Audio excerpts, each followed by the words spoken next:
What's up, everybody? Yeah, I don't like. Yeah, I'm so not There we used go. to being. All right.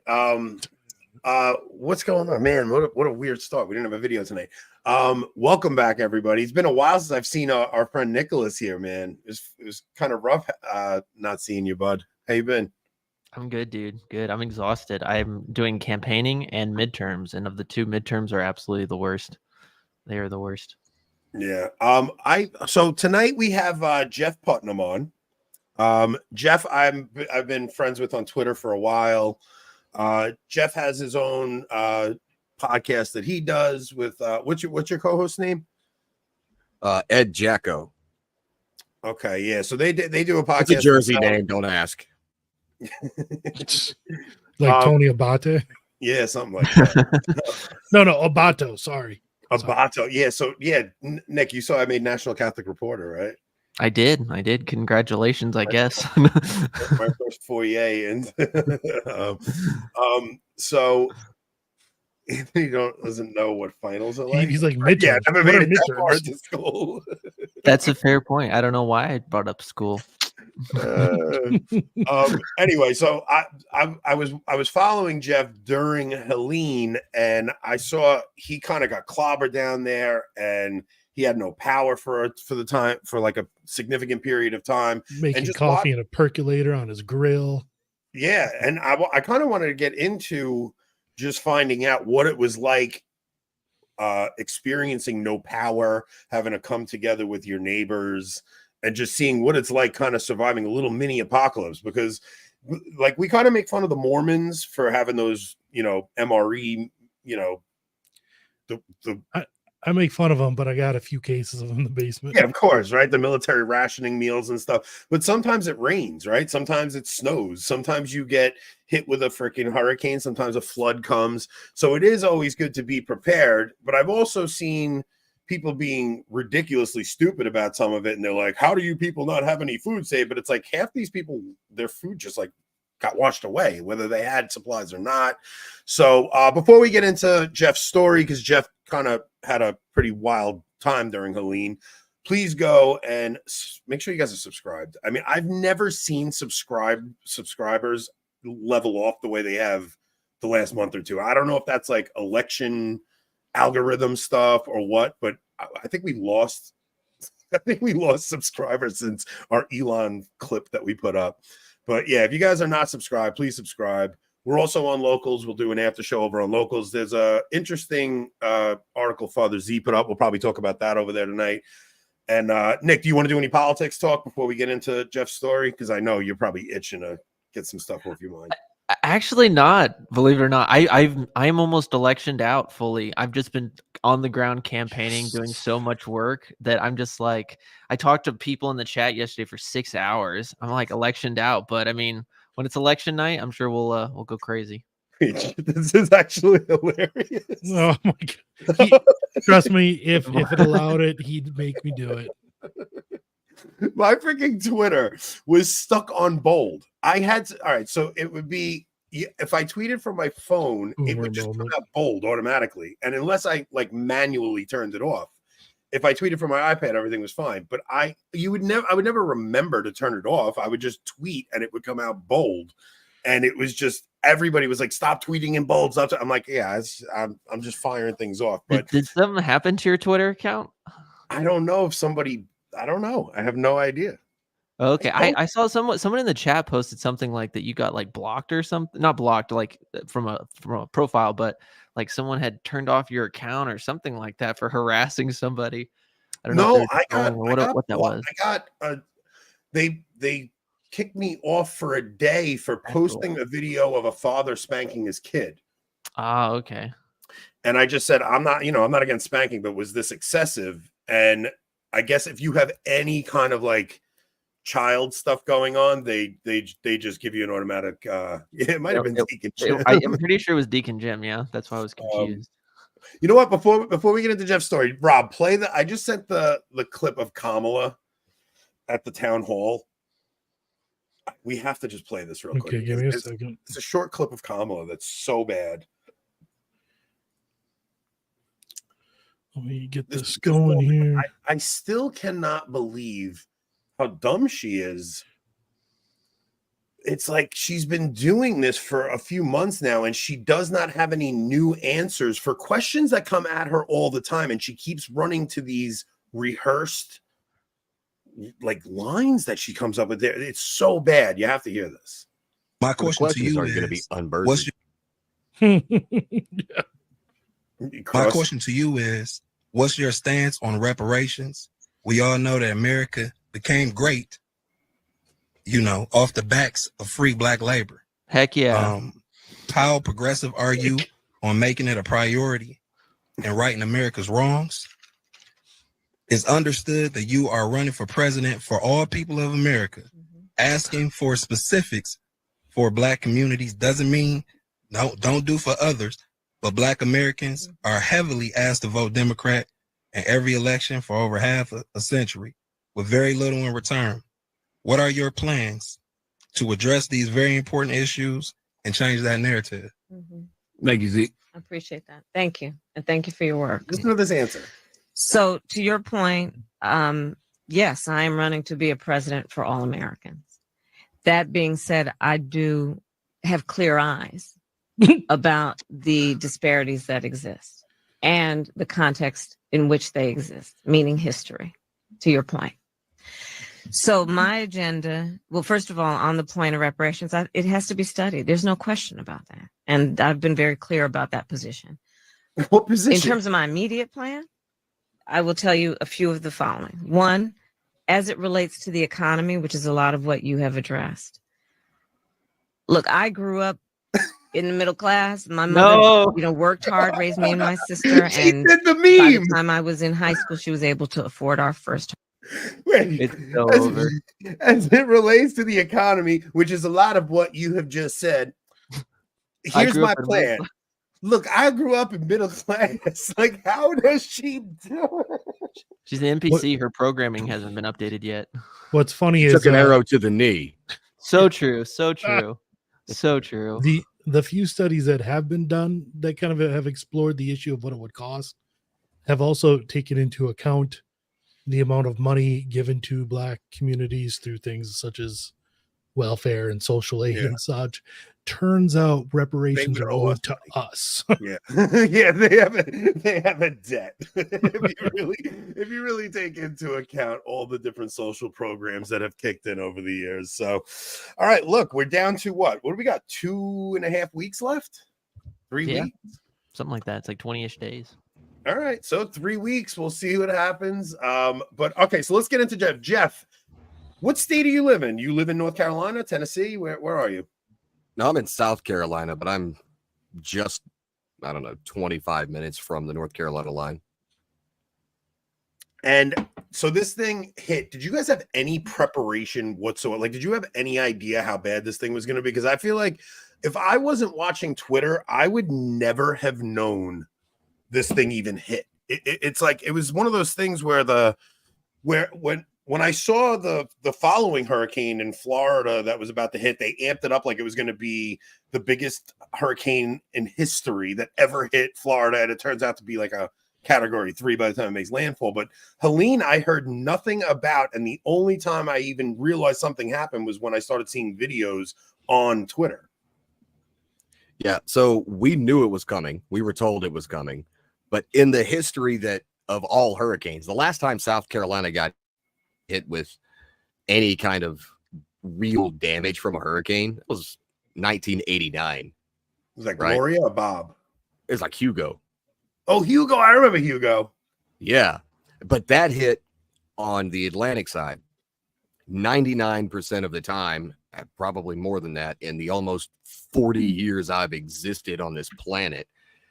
Any hurricane coming up from the Gulf always spins closer to New Orleans. We all remember Katrina. Mm-hmm. We all remember, what was that, Hurricane Nicole or whatever that hit Alabama and Mississippi.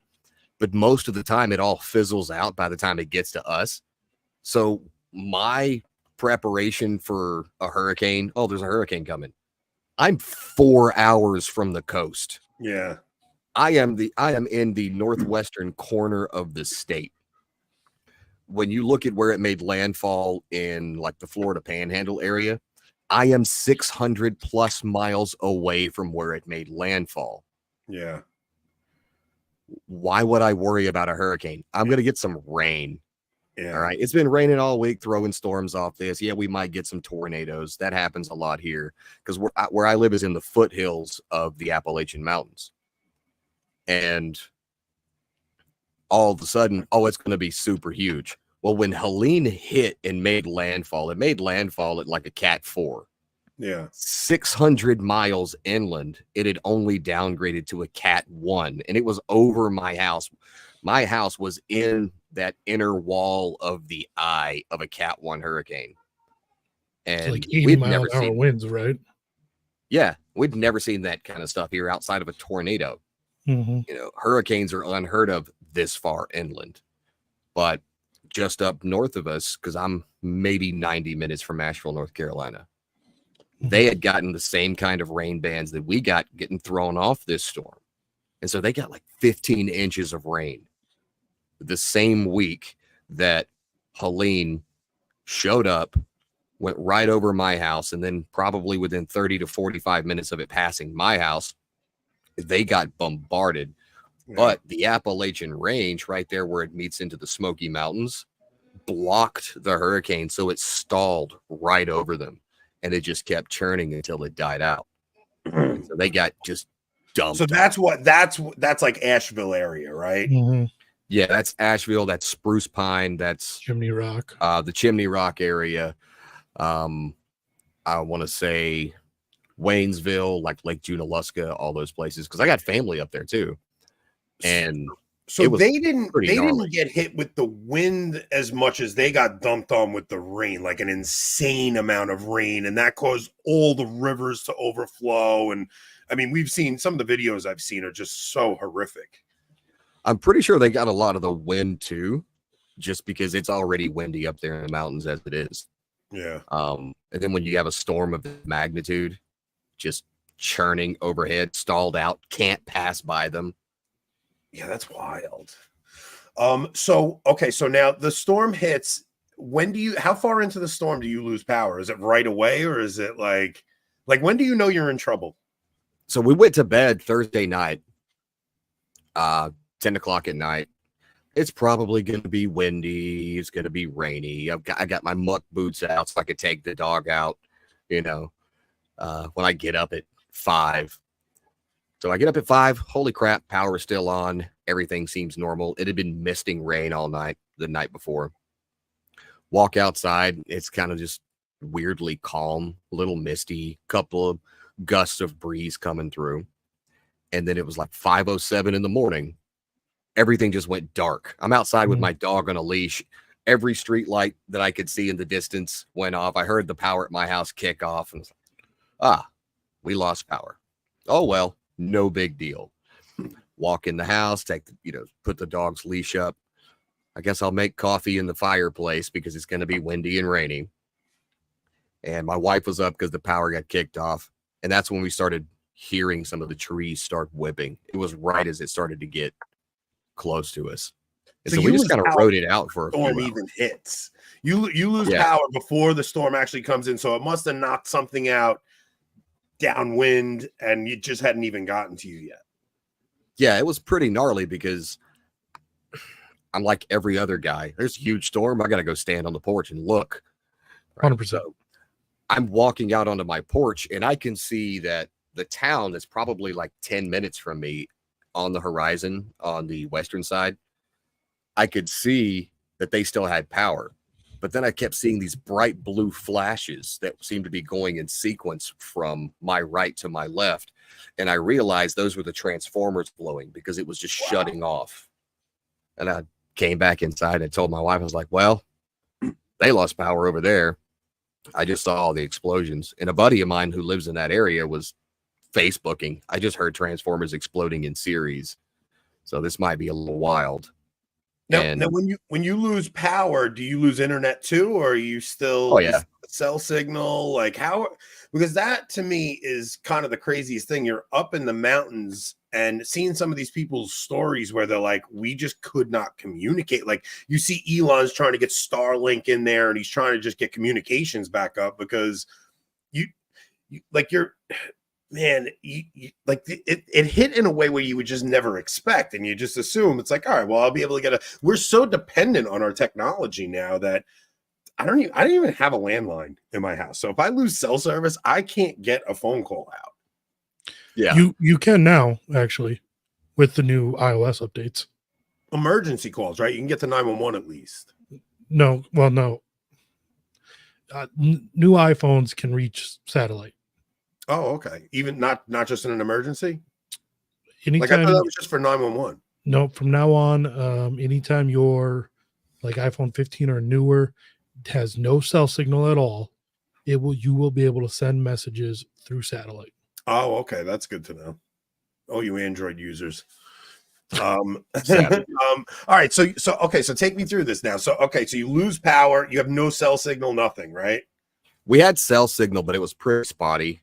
And I'm guessing because most people, like I do, I use Wi-Fi when I'm at the house on my phone. So now everyone's drawing on the the 5G network, and it's just either that or you've got trees and lines down that are powering these signal stations, the big cell towers.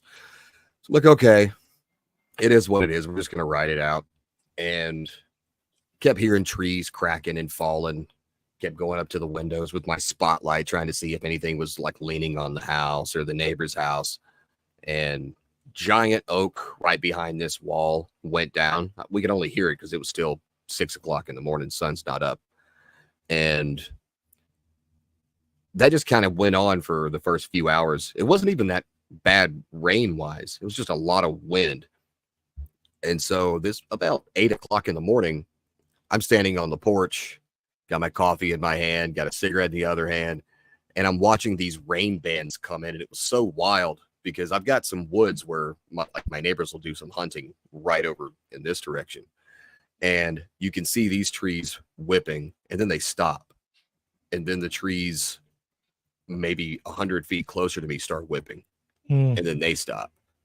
And then 100 feet closer to me start. And then finally it's right on top of my house.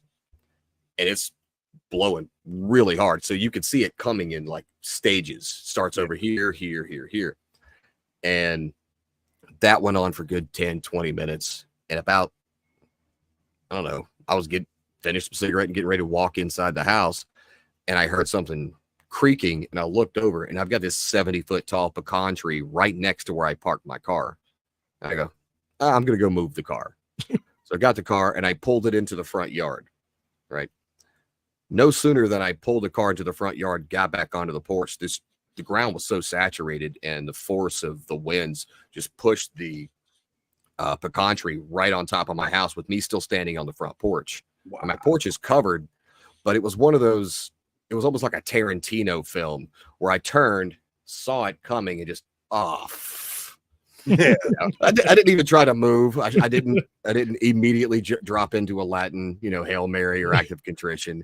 It was just the F word.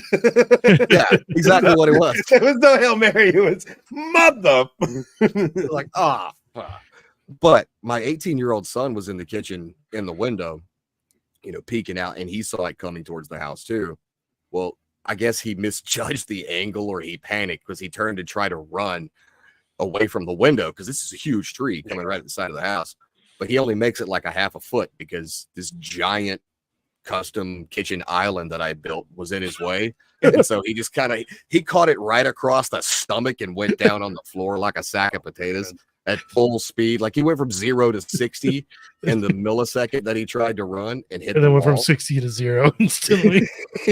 just as quickly. And my wife jumps up off the couch. She's like, what is everybody yelling for? Because she hears me yell on the porch. She hears him yell in the kitchen. And we come out. She opens the door. And, I'm just surrounded by branches because they just kind of snaked around me. And I'm like, my guardian angel was definitely looking out for me. Yeah. So at that point, came back into the house and rode the rest of the storm out. But when we finally made it out, man, it was just wild, the crap we saw. Now, so how close is your nearest neighbor? Like, are you in like a suburb, or 60, are you in like 60, 80 yards? Okay, so it's, yeah, all right. So everybody loses power. Now, after the storm passes, when do you guys like what's the recovery process? Like, what do you guys are you planning with your neighbors? Because the government completely failed everybody in this whole ordeal. And it's basically I'm pretty sure every store is going to be out of supplies at this point. Like, did you have the foresight to stock up with supplies before the storm came in, or were you just like, this will be no big deal? I mean, I got 9 kids. We're always stocked up on supplies, right? But I only had about a quarter tank of gas. I wasn't expecting the entire state to be without power, right? Some places will lose power, but I had a quarter tank of gas. Didn't have anything that I could cook with because all our charcoal got soaked. Yeah. And I would say, like, do you guys run off of we were propane, natural gas, or we're all just electrical? But I mean, I've got like 17 cords of firewood in my shed and a fireplace, so we'll make that work. But everybody just kind of came out and looked around at all the damage, and we kept getting these gusts kind of in the aftermath of the storm, and we all kind of walked down and meet in this central point on our street. Because I live on a dead end road. There's only 11 houses, and it's 3 families because everybody's son, brother, sister-in-law, or whatever. That's probably amazing. Yeah. Well, it's one guy who owns all the houses because he's a developer, and he just bought them all and lets his family rent from him. But that's probably amazing because that's probably a legit sense of community, right? Everybody's close with each other, and it's like, all right, we're all in this together. How do we go forward now, right? Yeah, kids grew up together. I don't care if my kids go outside unattended because it's a dead-end street, and somebody is always home keeping an eye on any kids on the street. So it's a great place to live. But we just kind of took it in and tried to figure out exactly where we were even going to start, because there's trees all over the road, trees on my house, trees on the lady behind me's house, 2 in her yard, 1 leaned up against the back of her house, 1 getting ready to fall on the guy across the street's house. And nobody had power. Nobody could get a call through because the circuits were busy, everybody calling everybody. And we're kind of isolated over here because we're one street, just literally one street out of city limits into the county. So the entire week, like 7 days, 0 power. I didn't see 1 cop. I didn't see 1 fire truck. I didn't see 1 Duke Energy truck, except for when me and my neighbors decided, well, I got to get this giant tree off my house. And the tree was pushing the main supply power line that leads to my meter outside up against my metal roof. I said, okay, well, I'm on the roof while it's still kind of windy and raining, and I'm just cutting that 1 branch away so it doesn't jerk the meter out of my house. So at the very least, it's going to get my power back on quicker. I don't know how long it'll take, but if there's no tree on a power line at my house, they'll turn the power on when they can. Did that, and then got with the neighbors. We just went pretty much door to door around our neighborhood and getting people, clear at least their driveway and their front door. It probably took us 15, 16 hours that day. And that's all we did the first day. Yeah, just cleaning everything up.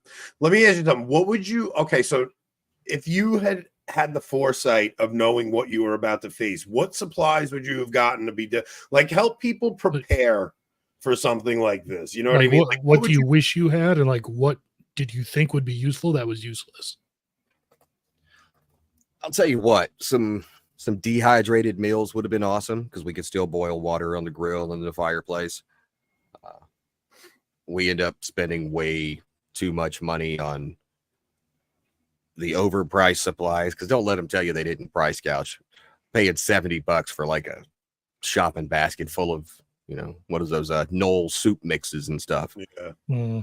But I will say, if you have a grill but you don't have charcoal or propane, because everybody made a run on the propane, so that wasn't going to happen anyway.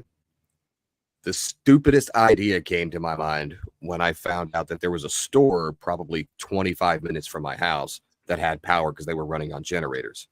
I'm like, I'm going to go get charcoal. Maybe they'll have some. Doubtful, because you don't have real-time intel. You're hearing so-and-so told me that told me that told me there's a store that's open.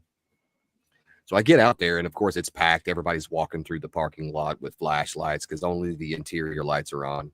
No charcoal, nothing. But what they did have was those indoor-outdoor fire logs from like Pine Mountain, the ones that are basically like giant fire starters. So I bought a box of those. And I took a hatchet and I was shaving off like 2-inch thick blocks, cutting it into cubes, and I would light them and use them as a burner. They burn for, probably right at 60 minutes, in these little chunks. Yeah. So that's what we used to cook on. I just set them on the grill, and then I put a cookie sheet down on top of the grill so that I wouldn't get any chemicals. Well, it's not so much the chemicals. It was just like scorching and blackening all my wife's pots and pans because I already spent enough money on her. I don't want to have to spend more pots and pans. And so just kind of use that as a barrier for the flame so it didn't blacken everything we owned. And that's what we cooked on. And that is legitimately something I wouldn't have expected. But when I got to the aisle and there's no charcoal, I went, those will work. And so I snagged the last box they had. So those come in handy. But I will say some dehydrated meals. Definitely grab some of those 6-hour fire logs. It's like $23 for a case. I definitely would have had an issue if we lost water at all, but we never lost water. What do you have, a pump? A well? No, we just never lost water. That's interesting. Like, never had any issue with the water here.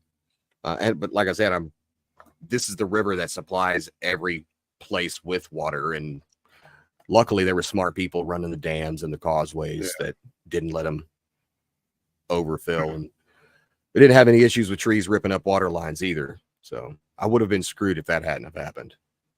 Yeah, but really, when all this goes down, all this prep survival crap, it's you might use it, you might not. Get batteries, get emergency candles. It takes like 8 minutes to boil some water using tea lights. Just simple stuff that don't go overboard and be like Bert Gummer from Tremors. Did you guys have any issues with looting or anything like that? Because I remember during Katrina, everybody, it's all depending on where your emergency happens, man. You have an emergency happen in the inner cities. We didn't have any looters. I'll say that on this street, there's more guns than at the National Guard Armory. Yeah. But you gotta be an idiot to pull something over there. Yeah, because we have heavy equipment. We've got bobcats, we've got excavators, and we've got land. So we don't have to call the cops. But we had a first couple of days just dead, right?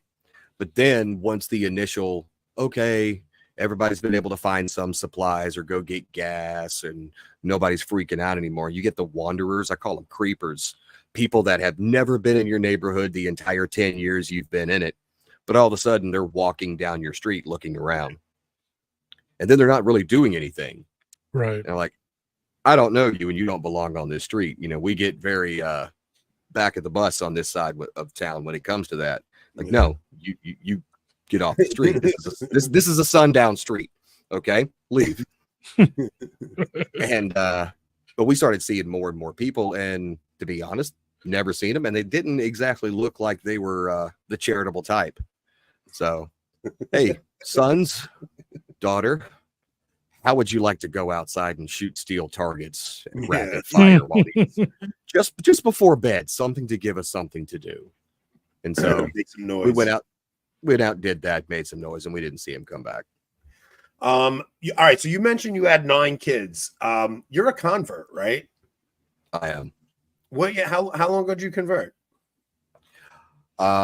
May 2023 was the day that I said, I need to find a church and go to mass. And that was the first time I went to mass. So I think I was converting for like a year and a half before that, because I was working on a book with a client. It was about Christian biblical masculinity. What does it mean to be a good Christian man?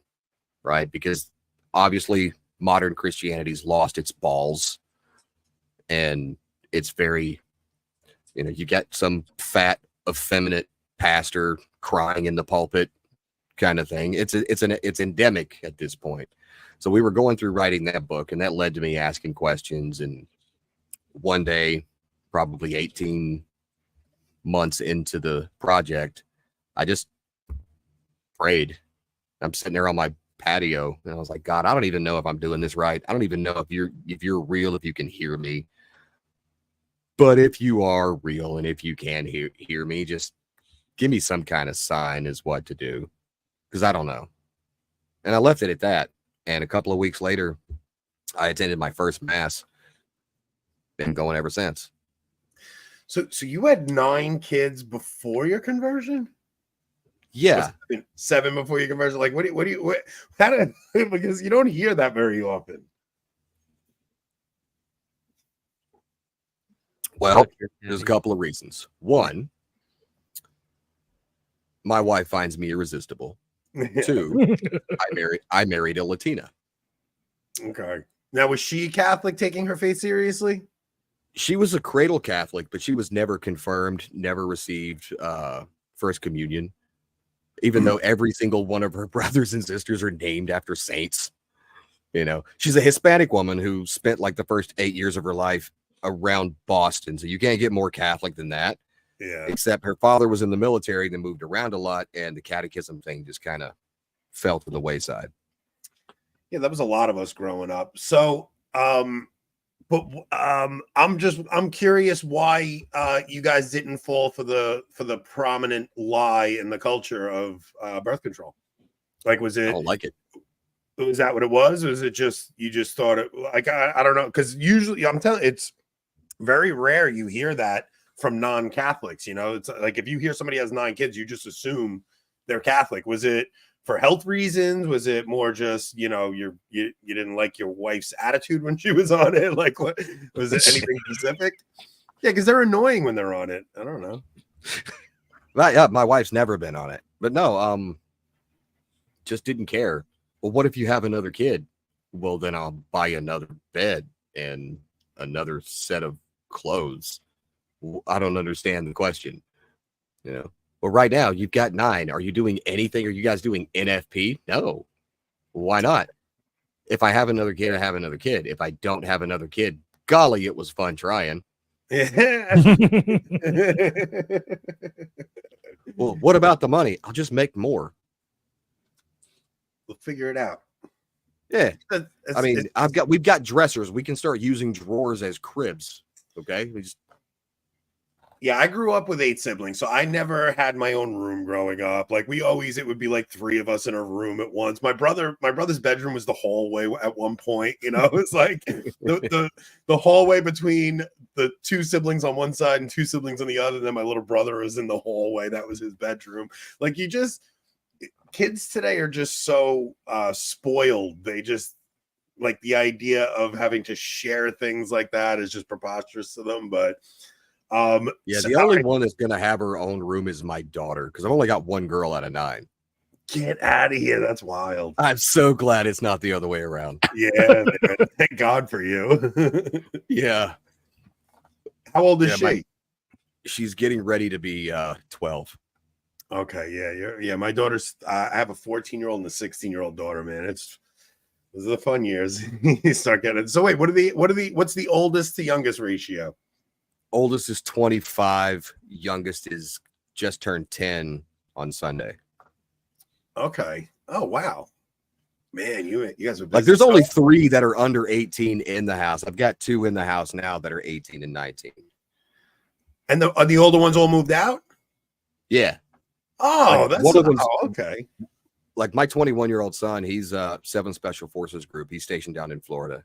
Mhm. I've got the one just past him lives like a block away with his roommates, and then he was living in Buffalo but moved back here. And then I've got 2 others that are one's in Central Texas, one's in West Texas. They're both doing their own thing. Wow, man, that's interesting. Okay, so you grew up. Those kids grew up now. So if you convert a year or 2 ago, what what was their reaction to it? Your older kids, because they obviously, you weren't. If you just really started looking into this in the more recent years, what was your older kids' reaction to you converting, and what was your wife's reaction? Well, I walked in the room after I sat right here at this desk, looking up parishes near me, because I don't know if you guys know Adam Lane Smith, the attachment specialist guy. Yeah. Well, he and I have been friends for 5 years now, and I'm like, we're the kind of friends that all we have to do is text each other inappropriate memes, and we've maintained that glorious relationship that men do. Right. But I was telling him I was thinking about going to mass, and he said, well, find a parish that offers the TLM. He goes, you don't have to go to a TLM. He's like, my wife goes to the TLM. I like going to the Novus Ordo because his parish offers both. He's got a diocesan parish up there where he lives in Wisconsin that offers both. He goes, but if the parish offers a TLM, then chances are it's a good parish. Okay, cool. Well, I looked, and there's like, at that time, there was like 438 in the US. Yeah. And the only one that was closest to me is my parish now. It's like 40 minutes away. Like, okay, I'll go give it a shot. So I walked into the living room, said, hey, make sure that y'all go to bed and get your showers tonight and go to bed early because we're going to mass tomorrow. My wife's like, okay. Because I mean, obviously I talked to her about it, hey, been doing a lot of reading.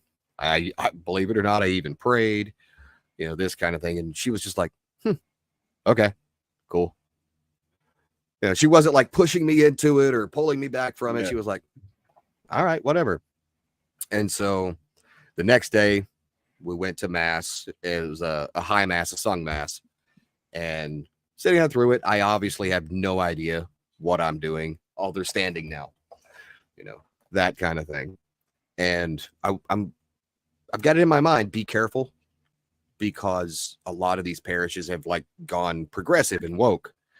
So I'm sitting there, I'm listening to the homily with Father Christopher Smith, and he's gets onto the point of, can women be ordained?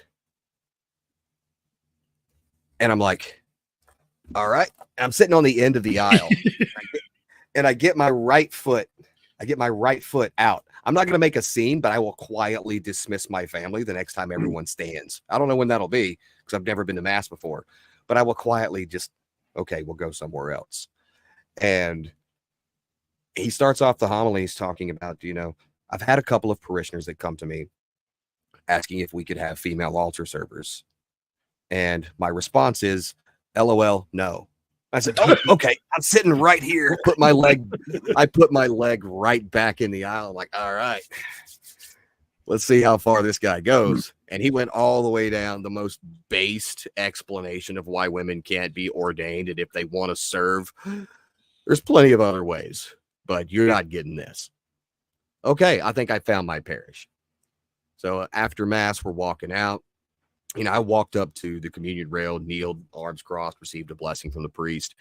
As we're walking out after mass, introduced myself, my wife, my kids. He's like, oh, great. Nice to see you. Hope to see you back. And obviously he did, because we've never missed a single mass until the hurricane. So, all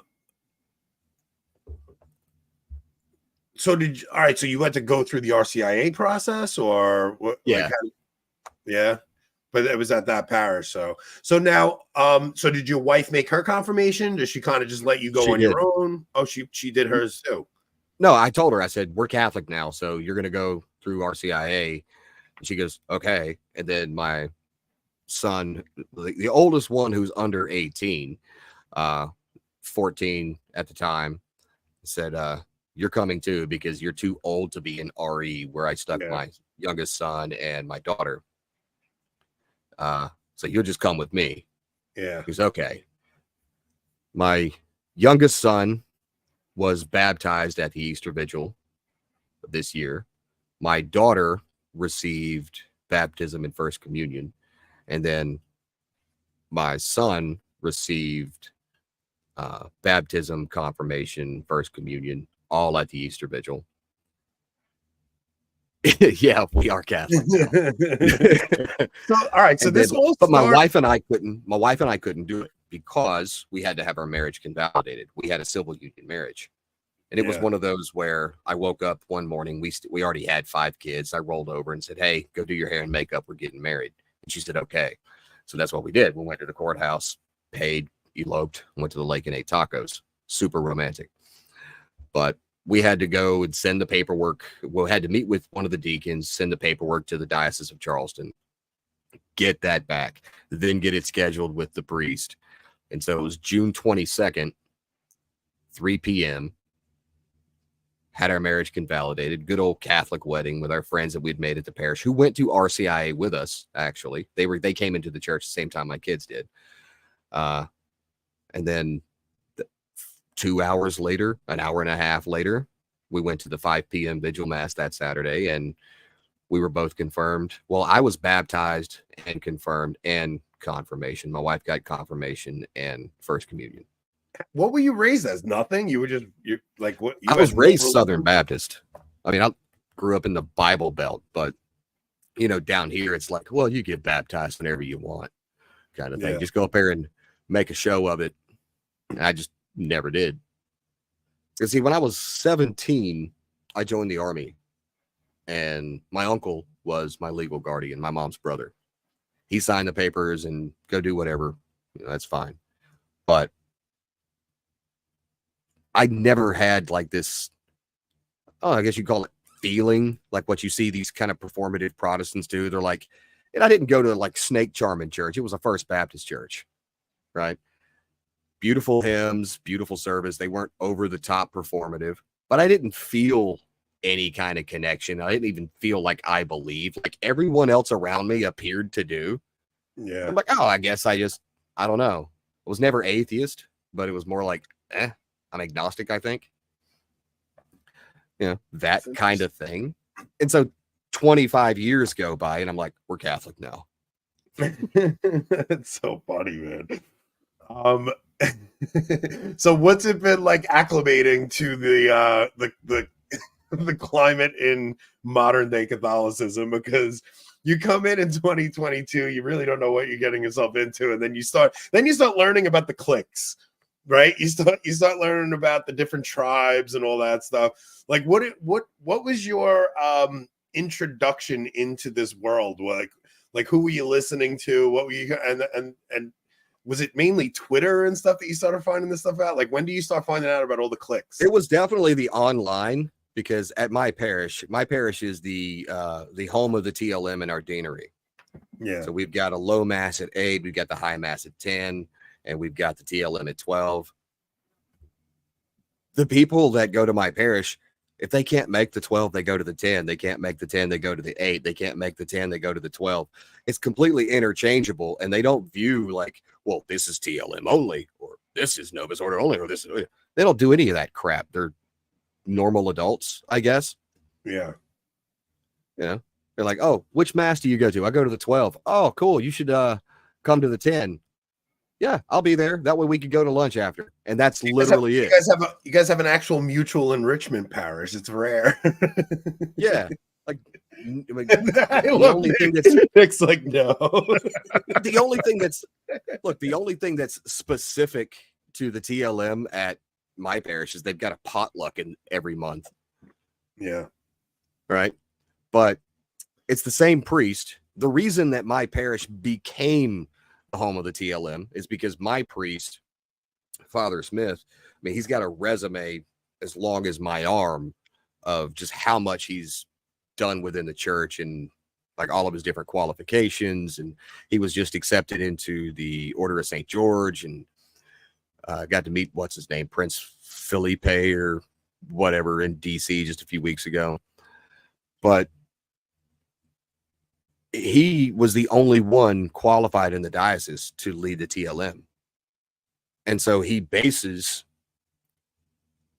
the culture of worship at our parish around the same level of reverence that you find at a TLM. Mm-hmm. Like you walk into a Novus Ordo mass at my parish, you're like, I've never seen a Novus Ordo like this. Why? Because we've got 50 altar servers. You can't see anybody because there's so much incense. You know, there's not a single song that's played that's older than it's younger than 500 years old. You know, it's all organ music. There's no tambourines or guitars. Oh, of course. Have that. you ever been exposed to that though?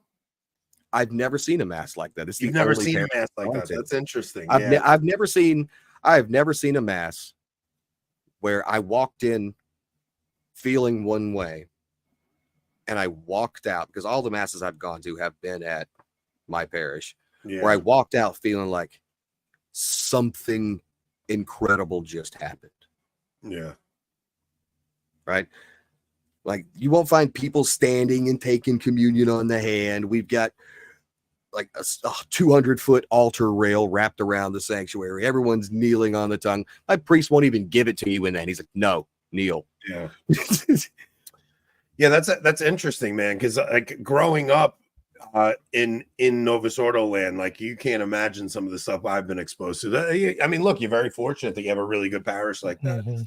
And your wife took right to it though, because she probably grew up in the, like, if she, I would just, she never made her confirmation though, right? So she never made her confirmation, but her mom worked for the church. Like my wife worked in the rectory at the parish where she was baptized, you know, with her mom. So she was around it all the time. Mm. And now she's got these giant saint icons on the side of the bed. So to you, all the tribal stuff is all just online. You have no experience of that. And you're like, so for like the average Catholic nowadays, it's interesting because, well, you drive 40 minutes to go to mass, but that's like anybody who wants to go to a reverent liturgy has to do that anyway. So it's not like I'm sure there's a closer parish to you, right? There's like 25 parishes around me, and I choose this one. Yeah, you choose to go to that one. I mean, we do have a Maronite parish here, the Syriac Rite, and we've got one Byzantine Rite, which is like an hour and a half away. The rest of them are all Latin Rite. That's cool. All right. So what were some of the more interesting doctrines for you to come around to, or did you just accept everything immediately on faith and not question anything? I mean, it's not like I was ignorant to Catholicism, right? It's not like I was ignorant to the Bible. I grew up in the Bible Belt. I probably read the Bible more than any other Catholic out there. You know, it was beat into me. And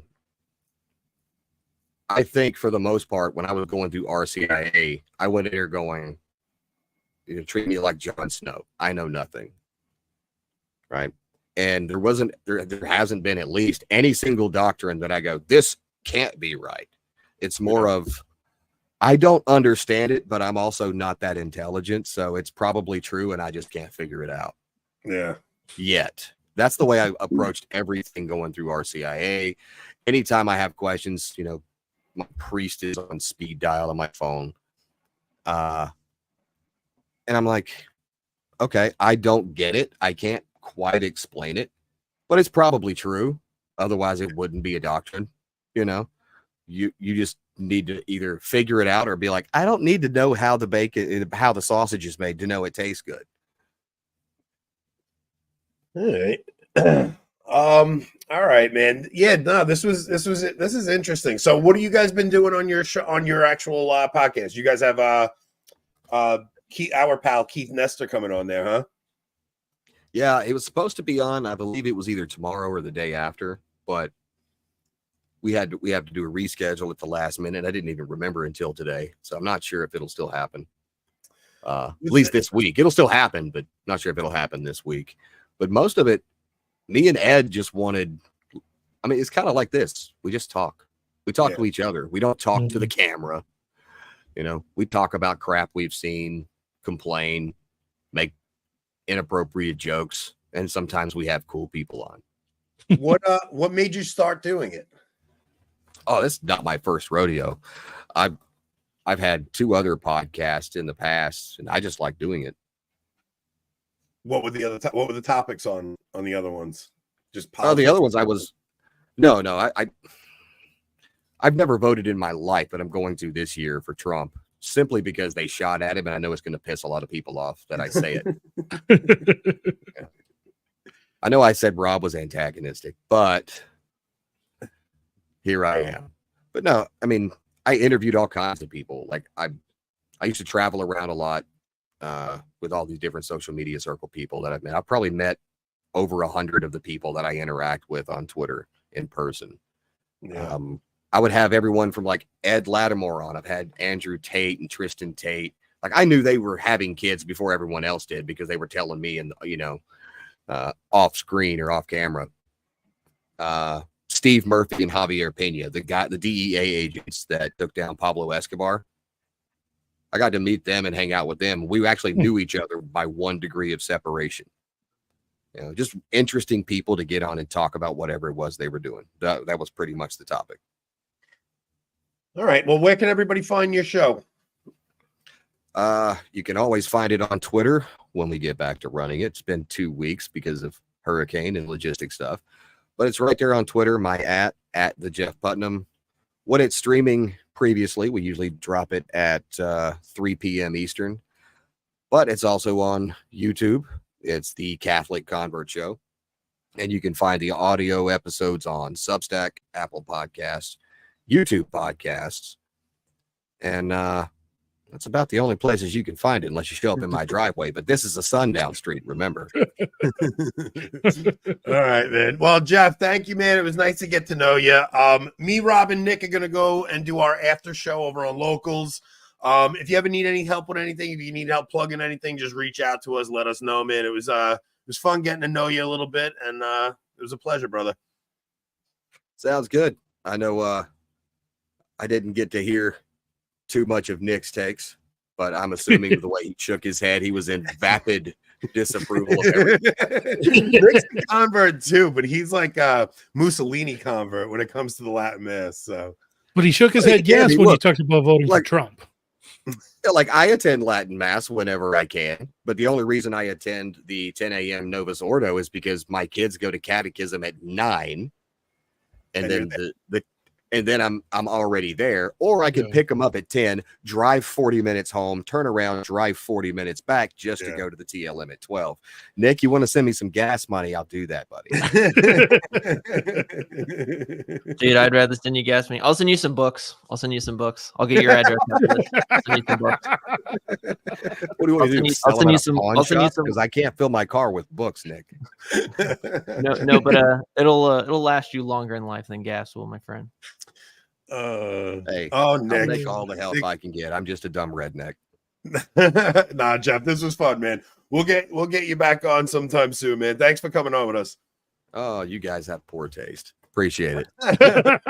Let's see, bro. All right, guys, we're jumping over to Locals. We're gonna get Nick's take on some of the political madness going on, and we're gonna do some. I think we're gonna read Father Z's latest article, and we'll do catch up. Okay, let me switch us over here real quick.